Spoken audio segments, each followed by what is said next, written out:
Hi peoples.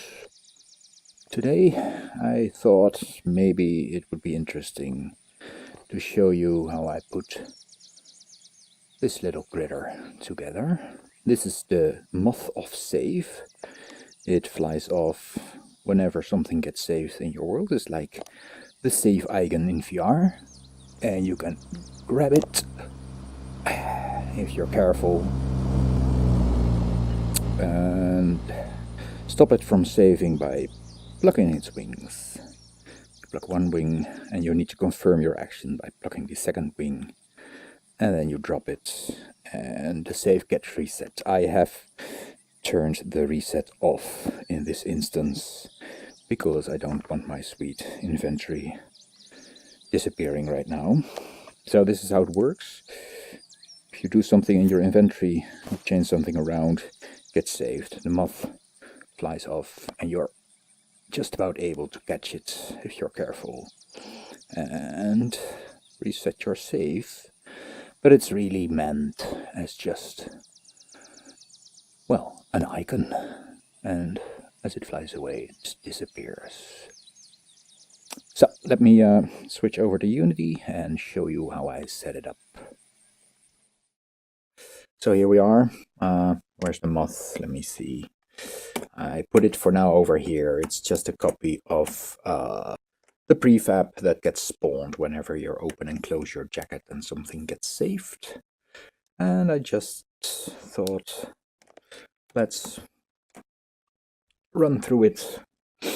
As it's set up right now, I'm a very much an eternal prototyper, so it's a bit messy, but that might be a nice glimpse into how I actually set stuff like this up. So first, about the moth itself. It's obviously completely modeled in blocks and then turned into this thing with vertex colors. It has double wings now because the top two are the ones you get to pluck off. Those are separate objects. The moth itself, as far as animation is concerned, is I split up the animation of both sides of the body. So this is like the animation on the left wings, and it's really honestly just a random position per frame. I like how it flickers here because of, I guess, the automatic brightness effect. Same for the right wing, just a random thing per frame. And this is so that I can have like two layers and steer the wings separately.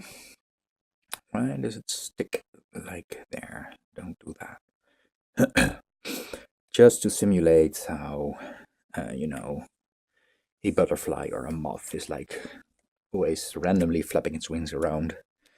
So I steer these two separate animations which run at the same time because they're in two layers with a speed multiplier here. Let me show them over here as well.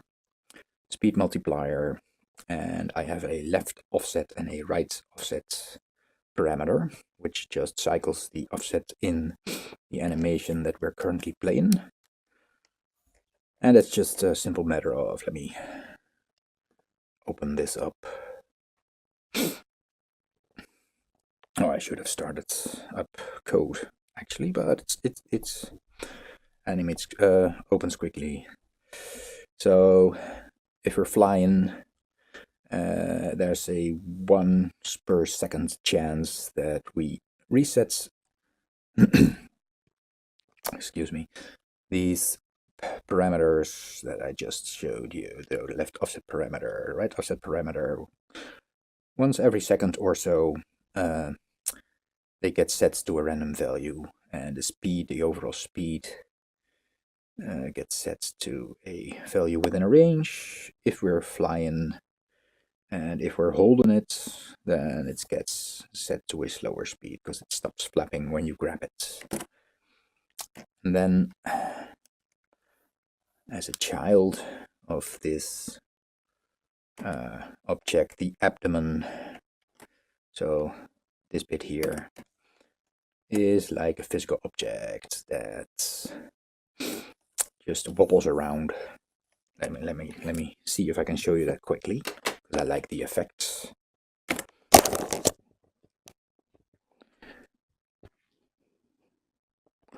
Yes. Oh, I need to catch it. As you can see, I'm turning it now. You can't really see it, maybe, but as it flutters about, the abdomen tends to hang to the bottom. And little things like that, I think, help bringing it alive. So there's that.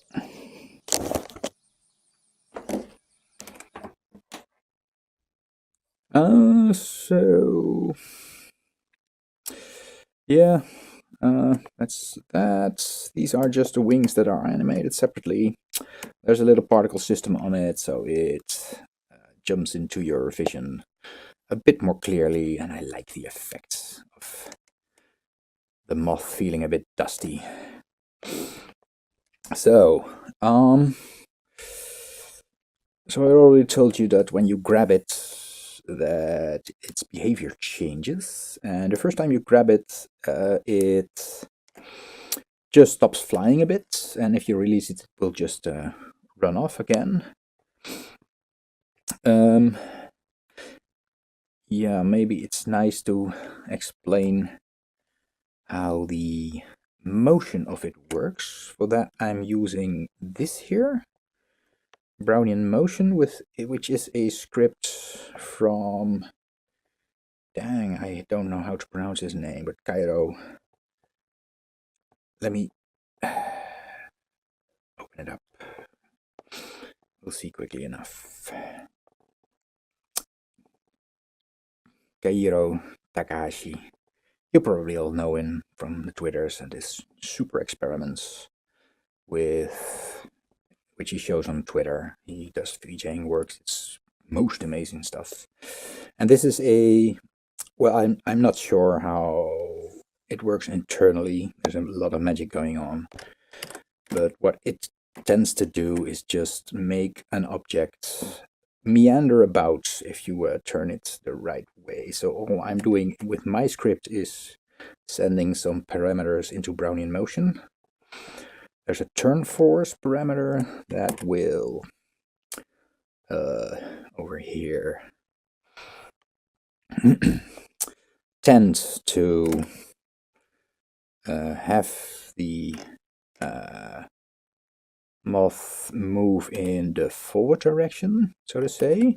So if it's turning around and rotating randomly thanks to Brownian motion, it will tend to translate itself into that direction by setting that direction. It has a up bias. It's a little force here that makes it slowly rise as well. So it's just a matter of randomly assigning an extra up vector to the direction. And then it gets translated.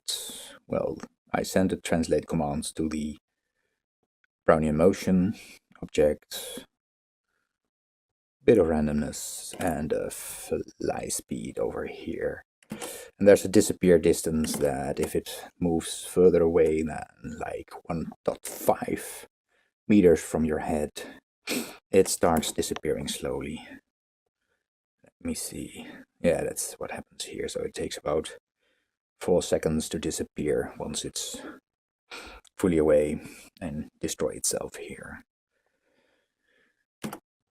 So that's the motion of it. Mainly script driven, except for the fluttering of the wings, but in fact that's just by lack of a nice random function. For the flutter itself, I programmed the random function into a timeline to keep it kind of fluttery.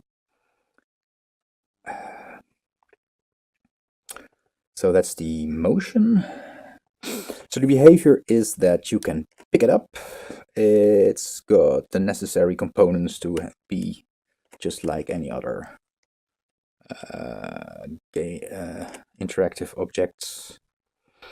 I've added a rigid body to it, but it's obviously kinematic because it's driven by Brownian motion. But I'm doing this. I don't know if I need it anymore, really. I probably don't need it for the VR handling, but there's obviously the abdomen wiggling about that should be connected to the rigid body object here. So I guess I'm needing it for this. I'm slowly weaning away from Newton VR now, having written my own VR handling system, which is a bit leaner and a bit easier to set up.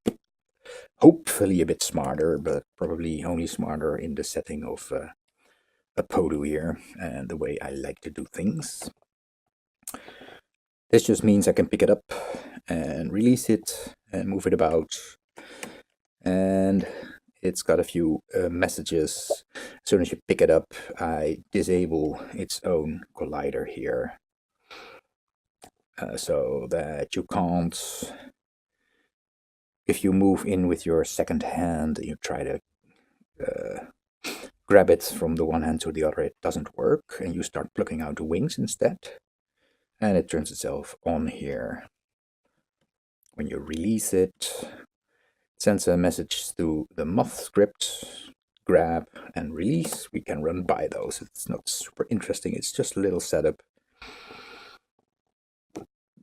It shows the message, it changes some state, and it enables the first wing that you are able to pull. So these ones are actually invisible when the moth is flying. But as soon as you have it in one hand and you try to grab it with another, you are actually grabbing this object here, which is again a VR maneuver handle, which makes you pluck off this wing, and it like hides this wing and that wing. Never mind that I switched the right and left names around here. And it sends the message to the moth that the wing is grabbed. If you release the wing, then I just take care that it will drop down to the floor here and start a timed destruction script over here that it takes 2 seconds and it destroys itself. The most important thing is obviously the state switching that happens in the moth. So that's this this function here gets goals. Just some house maintenance code. This one is nice. As soon as you pluck the first wing, the moth is essentially dead. So the animation should come to a stop, so I disable the animation here. I could obviously do this all in the messages here, and this is the messy bits that I was talking about. So part of the functionality happens within this function method here. These things I could actually also put into the script here, but it's kind of that's a prototyping approach. This was just a result of trying out stuff. I probably will transport them over to this function, because this makes setting up a second moth a bit messy. Things like this are actually nice to handle in here, because then you don't need an extra function call for the release of the wings and stuff. But I'm just running you through the functionality. You probably can figure out by yourself which parts are better inside scripting and inside event goals. Anyway, you pick the first wing, the initial reset grab, the object gets enabled. Here we enable the second wing, the confirm reset object, and that's actually this wing, and it's kind of the same story.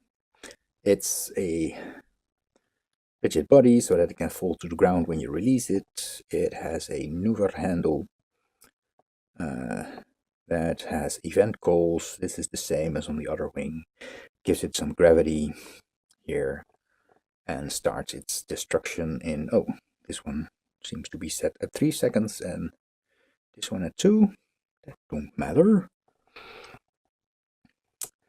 And if you plug it off, you call this function, you disable these 2 wings because you just plugged them out of the beast. And in that function, confirm reset grab over here.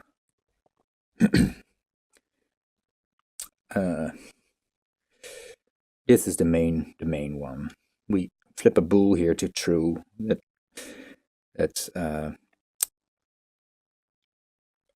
makes the moth realize that it should reset at an opportune moment, which is when you release the full beast, because this release function here is tied to you releasing the moth as a whole. That's over here. It's the whole moth. This is the end interaction event. Collider gets enabled and the release gets gold if the release of the moth happens and the shoot reset is on. Then, depending on which reset function we have a few ways to reset, because this is for, I have 2 moths in my world right now. The one I'm showing is the one that resets all your save, your game save. There's another one that resets your graphics settings. And I'll probably have a 3rd one that can reset your teleporting settings or something. And I can just set which those are by this reset parameter here. Yeah, so I guess that's it. I kind of skipped on the saving messages here, but that's just a matter of pasting this string into the animated label here and starting it back up, and that all happens inside the moth. Let me show you quickly. Why can't I find it? Yeah, here. Like in the initial reset grab, it shows the message initial reset message, which just changes the label and activates the animator and triggers something. And that's actually this animator here, I guess, which is just a trigger function here that makes the label rise up and ends in an empty state. And then the next trigger will just have the label rise up again. And I guess, yeah, that's just an animation of the text moving up, and I think I flicker it at the end because it looks nice. It looks like you missed something. So there you go. So I guess that's it. Nice short explanation, even though it's largely me meandering about the specifics of something that's actually still half in prototyping development. But I came across it. I thought, oh, it's neatly set up. Let me see if I can explain it, put out a video. So, hope you liked it. Let me know if you have any questions why I do things like I do. And other than that, thanks for watching, and we'll see you in the next one. Take care. Cheers.